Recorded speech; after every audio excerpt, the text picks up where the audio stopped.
Dersazazaki, sazaca ders. Mayo dekad des sazaki fiil musin.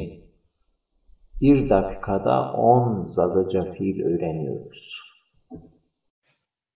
Musayiş öğrenmek, alışmak. Wunderbiayiş öğrenmek.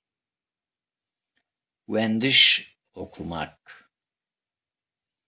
Nüştiş yazmak. Keser umyayiş toplanmak. Labiyayiş dağılmak.